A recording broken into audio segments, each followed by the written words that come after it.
Have some fun with it. What page was it from last night? What? It was 161, 1 through 5. There we go. 161, 1 through 5. All right. You are awesome. All right, here we go. So the first thing they tell us is you have this area equation, which is given by this quadratic, right? Okay. So it says for us to use a calculator to find the maximum area of the rectangle. Okay?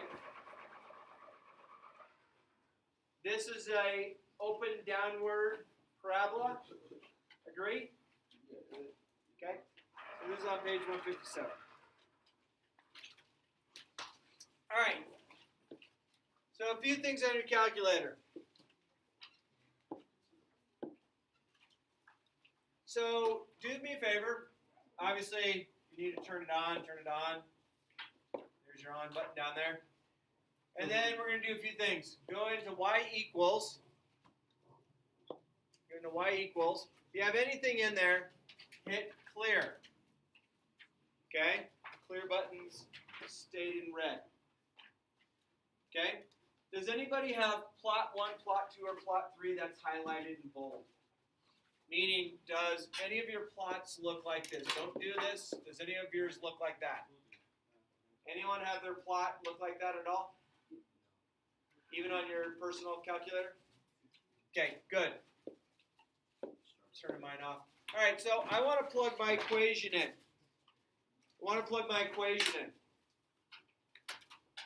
I need you to notice on your calculator, you have a negative that's in parentheses and you have a subtraction. Anytime you're having a variable or a number be negative, you use this negative. So I'm going to do negative x and then the squared button plus 8x minus 12. Now I'm using that subtraction of 12. So let me know when you get to that point. Again, the negative that is in front of the x squared is the negative key, which is underneath the number 3. It is not the key that is to the right of the number 6. We good?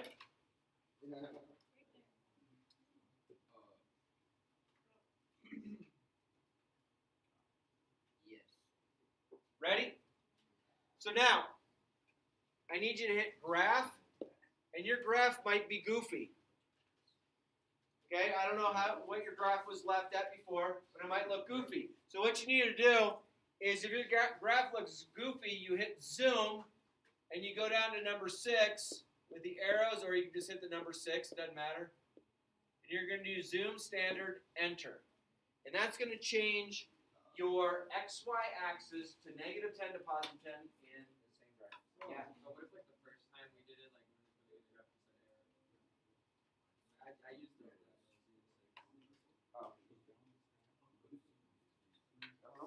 Oh, maybe we did. We might have had it like that was way off or something. You forgot to square something. What's your equation? Yeah, I forgot to square. I swear it's back.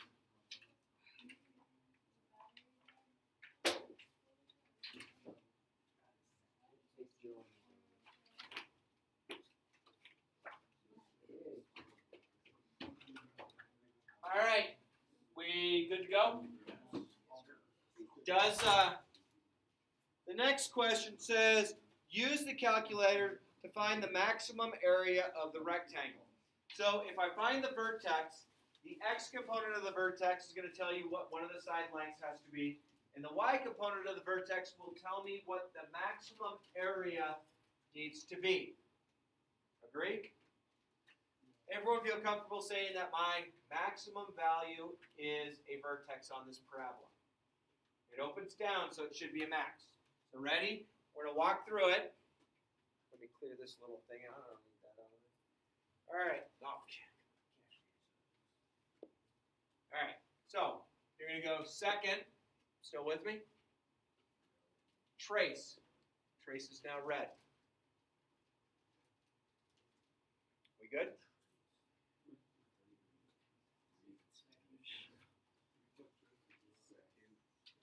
Second trace. All right. What were we looking for? A maximum. So I'm going to move my arrow down to number 4. I'm going to hit enter.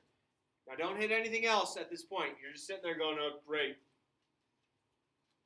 And what I need to do is I need to start figuring out where my cursor is. So you're either, this will tell you where the cursor is at right now. So I need to be on the left side of where the maximum is, and I need to move it to the right side. Do the left side, right side, hit enter on both, and then it tells you, hey, you want to guess. Now, this is what the calculator is doing. The calculator is finding you a maximum value between two regions on your graph. Your calculator doesn't know, oh, vertex.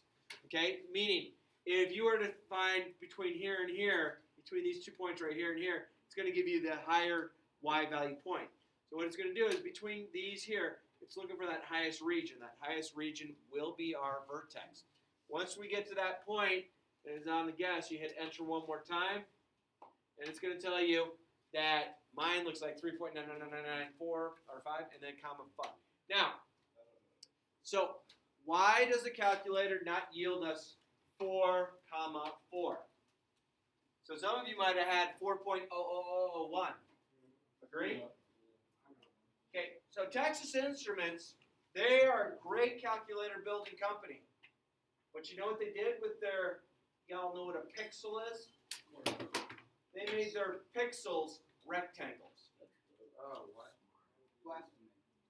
So when they made it rectangles, it means sometimes when you're dealing with stuff, you're going to be off a little tiny bit. So do you all feel comfortable enough that our x component is 4?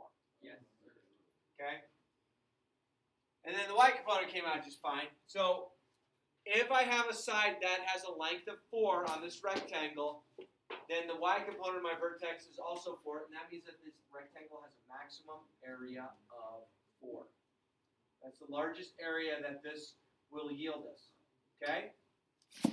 Make sense? Okay, so problem number 1 says, use the calculator to find the maximum area of the rectangle. Find the x and find the area. Okay, so 4, comma 4 is my vertex. So if I have one of my lengths or something being 4, when I plug it in, that's going to give me, so I plug 4 into this equation, I'm going to get an answer of 4 out. If I plug 3.9 in, it's going to be a value smaller than 4. If I plug 4.03 in, it's going to give you a smaller value than 4. So 4 is our maximum value. In this case, it's our vertex. So our rectangle will have a maximum area of 4 square feet or units or yards or whatever they put it in. The next thing says, use the calculator to determine the roots of the function. Okay, remember, roots cross x-axis. Agree? Okay, everyone feel good? All right, so I want to find the roots. The roots are also called a 0, correct? So I'm going to go back and I'm going to use my second trace, and I want to find a 0. The calculator only knows how to find one at a time. Now, before you start pushing buttons going, oh, this is easy. In order for the calculator to understand that you're finding a 0, you have to make sure you're above or below the x-axis for when you do your region. What I mean is this. You have to have a y component sign change.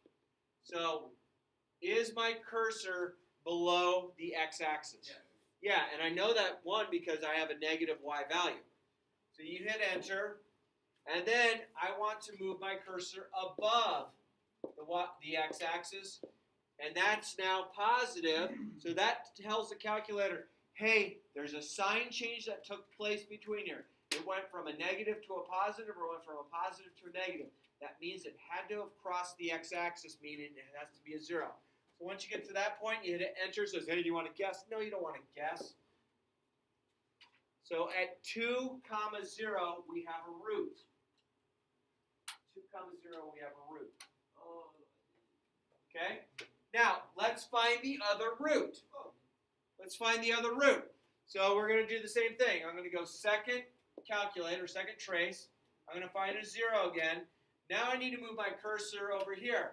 But as I move to the right, I have to get my first value above the x-axis and the second one below it. So there has to be a sign change in between them. And I find that root to be 6 comma 0. If you don't have a sign change in the y direction, the calculator's like, no sign change, therefore it didn't cross the x-axis or something. Okay? You feel all right?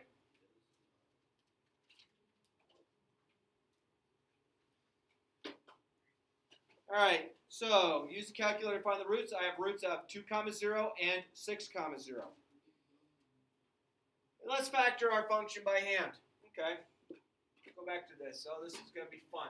All right, so let's do this. You know what I'm going to do? I'm going to have this negative come over here for a little bit. It's just going to hang out over here for a little bit. If it comes over there and hangs out, this is going to be positive. This will be negative. This will be, you see what I did? So I basically divided everything by -1 to put it on the other side. Now it needs to come back across eventually, but not yet. So if I factor this out, I'm going to get x minus 6 and x minus 2. Let's see if that works. X times x is x squared. -6 times x is -6x. -2 times x is negative. So -6x, -2x is -8x. And then -6 times -2 is positive 12. Okay? Now you remember that negative sign we let borrow over there? We're going to bring it back across. So now I'm going to get my area is negative x minus 6, x minus 2.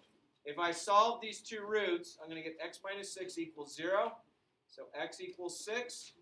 And then I get x minus 2 equals 0. So x equals 2. Was 6 comma 0 and 2 comma 0 my roots on my calculator? Yes. Cool. So it did work out nicely. Calculate the roots by hand. Explain the meaning of these x values in the context of the problem. Well, if I made an x value be either 2 or 6, my area is going to be 0. So it means you would have made your rectangle would no longer be a rectangle, it would just be a line. You're not given it any dimension. Okay? And then using your diagram, explain why 4 gives us. Well, if I take a 4 as an x component, and I plug this 4 into here and into here, that's going to give me the answer as 4. If I take any other number to the left or to the right of 4 and plug in for x, I'm going to get a smaller value, including it could be negative. That all right? So that's all I really asked you to do on that. I'm going to have some notes for today. I think you'll like some of these notes. They're not horrible. I mean, it gives you a little bit of perspective. I'll do a little physics today. Me too. Because of physics is why I'm a math teacher, actually. I had a physics professor at Arizona State I used to be a student assistant for. Went to this lab, setting up all of his physics labs. He used to have me go in and teach physics to 200 or 300 different people in a huge lecture hall. And he told me, he goes, you ain't going to be an engineer, Kyle, you're a teacher. You change everything. Really? So that's why I have. Right? The funny thing is I am certified to teach all math. I'm certified to teach all science. I'm certified to teach all history. I'm certified to teach psychology. You teach my history class? Huh? You teach my history class? You got it. And then I'm also certified to teach English? I am certified in PE, yeah. Yeah. Let's see, what else are I'm also certified in CPR, basically, yeah. I have a minor in religious studies of Christianity, so I could teach Christian studies, which you can't do at this school. So it's got to go with a ballot or a Regis or something. So, but I think I'll stay here for the rest of my career. Is that okay? Stick around with y'all. Well, hopefully you guys won't be here at the end of my career. You should have kids of your own by then. All right. Let's go to the side. It says solving quadratic equations number 13, quadratic applications number 2. And it gives us this function that says h at t. Let me change the colors. I want a better color than that. H at t is equal to negative 16t squared plus vt plus s. Okay? So let's read about what this stuff means. So I'm going to tell you that the t's in this equation represent time. We would use those like x in our normal parabolas, okay? So it says this equation represents the height of an upward projectile after t seconds. So if you were to like throw a ball in the air, this is what equation would be used, okay? So it says the initial upward velocity is represented by the linear coefficient. So if I throw up, which is puke, right? If I throw a ball up, that's got to be positive. If I throw down, so now we're fighting, it's got to be negative. And if I just drop it, it's going to be 0. Okay? So throw up like this. Think about if you're on top of a building, could you still throw a ball downward? Yeah, that would be negative. Could you be on the top of that building and just drop something? Yeah. So you have initial velocity. So if the velocity is going upward, it's a positive initial velocity. If you throw it downward, it's a negative initial velocity. And if you just drop it, it's an initial velocity. That was nothing, 0. Okay? And then it says the initial height of the object is represented by the constant s. Okay? This is the starting height. So if you're on the ground, if you're starting with something on the ground, it starts at 0. Okay? If you're standing on top of a building, so however tall that building is, that's going to be s. If you're like, in the basement of a house, or let's say and if you have like a loft, you look from the second floor down to the first floor. So if your brothers or sister wanted to throw something from the first floor up to you to the second floor, they would make that negative. Make sense? All right, so let's see what this even does. It says a rocket is launched from a 20-foot tower. Let's stop there. Where is this 20-foot tower? What part is this? Is it going from the V or the S? Goes in for S. So we start with an initial height of 20. Okay? Not our problem. Then it says with an initial upward velocity of 128. So we're throwing something upward at 128 feet per second. So that's going to be 128t. Remember, the t is going to represent that. And then the rest of the equation just comes normal. So I have h at t is equal to this entire equation. Is that okay? Now, let's use our calculator to figure out everything about this problem. Okay? Calculator is not afraid of big numbers. It'll take a number out to 99 places, and then it truncates it off. That's in the scientific notation. So you're talking about a really huge number or a really small number if you have a negative exponent on scientific notation. So can I plug this into the equation? You guys ready for me to go to the calculator? Okay. So let's see. I'm going to go calculator. I'm going to hit y equals. That's my first thing. And I'm going to hit clear. So I don't want my old equation there. Is that okay? And then I'm going to plug in using this negative 16. I have to use the x. Joe, we're squaring it. And then plus, what was the next? 128. So plus 128x. And what was the initial height that we launched this thing off of? 20 feet plus 20. Okay? Now, remember originally I told you that your calculator, your window, if we set it up, you didn't do anything goofy to it, it's still probably -10 to +10. So there's a good chance we might not be able to see this entire graph. Okay, so if I plug that in and put it in there, it looks like I have two vertical blue lines, right? So we can adjust our window. Now, zoom out is a lot of people's go-to, but the problem with zoom out is zoom out adjusts everything. It adjusts it in the negative direction, positive direction, in both the x and y directions. Okay? So another way to go with this is you can change your window. And I see it crossing the x-axis. So what I think would be important for us to realize is we want to change our maximum value of our y component. So maybe we'll make that 200 now. So it's still going to go from negative 10 to positive 10 in the x direction. It's going to go to negative 10 in the y direction, but then it's going to go up to 200. Okay, and we want to see if this graph will work. So, well, I can now kind of see that it's kind of a parabola, but what happened? Did I not go up high enough, or was that it? I didn't go up high enough, so let's go back into the window and change our window. So rather than making it 200, maybe we'll change the window to 300. So I'm changing my y maximum to 300 now. And you hit graph now, and I can see my entire parabola. Agree? Okay. So this is the path that our rocket took.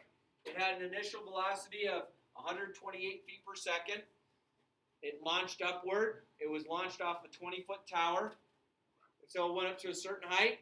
Once it got up to that certain height, it started changing directions, coming back down to hit the ground. Okay? So is my vertex a maximum or a minimum on this? It's a maximum. Parabola was down. We're talking about max value. So we're going to go second trace. So we're going to calculate. We want to calculate a maximum value. I'm going to move my arrows. I'm going to move this arrow. And I have to be on either side of where the maximum value is. So I'm going to hit it here. And then I'm going to go over the top. And I start coming down. I'm going to hit it again. Do I want to guess? No.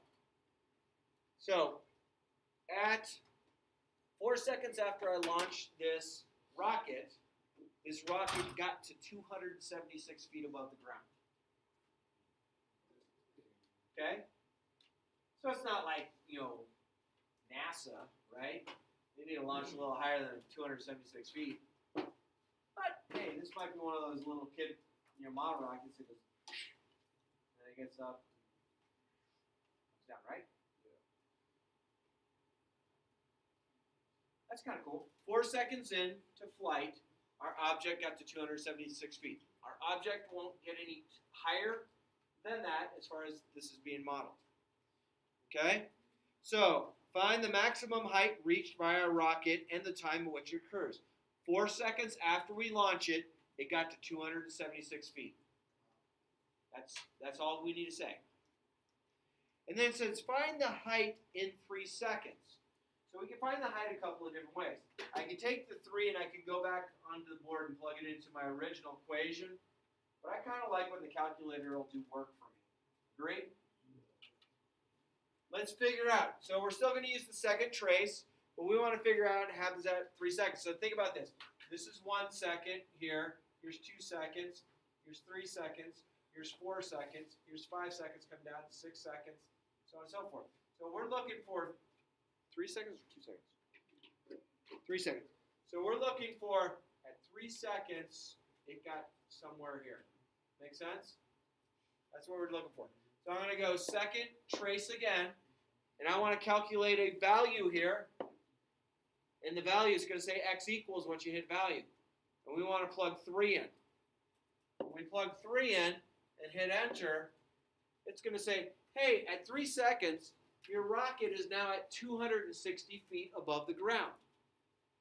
Is it at the maximum height there? No, it's not the vertex. It's getting close to it, but it's not there yet. Wait 1 more second, it'll be at the vertex. Right? Okay, so at 3 seconds, our rocket is 260 feet off the ground. And this is, what time will the rocket hit the ground? Well, we're not worried about over here because that's where it launched, but it hits the ground over here. Hits the ground right here, agree?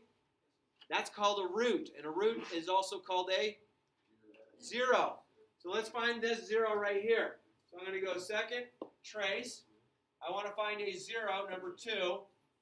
I need to move my cursor close to where that 0 is. I have to make sure my y component is positive. And then now that it was positive, I have to make sure I do a sign change. So I'm watching my y values, and when my y value becomes negative, we're good. And that's going to find me that at 8.15 seconds after this object launched, it hit the ground. 8-second flight, pretty good flight. It's not bad. I don't know.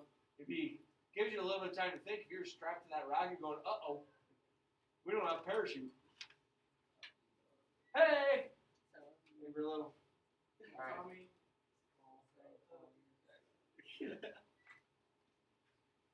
So this isn't too bad, is it?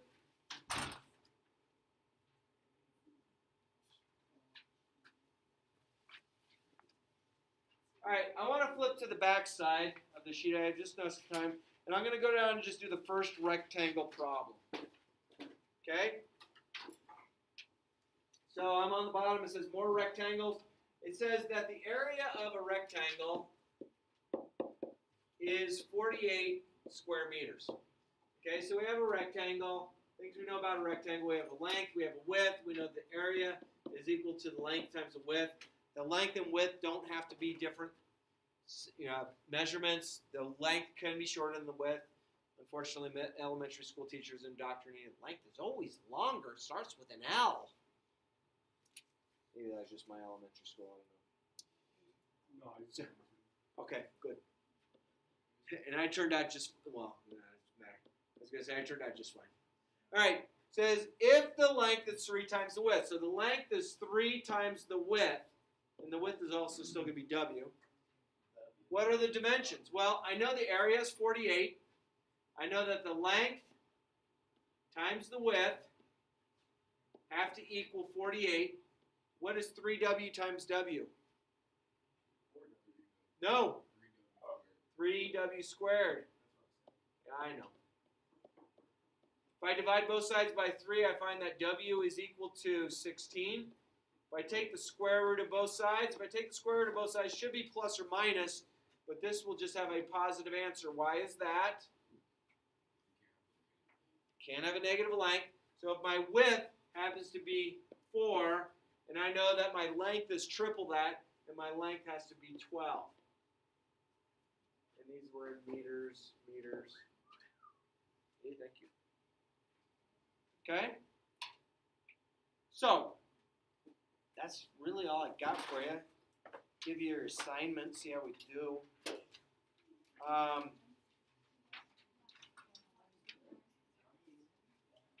So I'd like you to work on page 163, 164. Page 163, 164.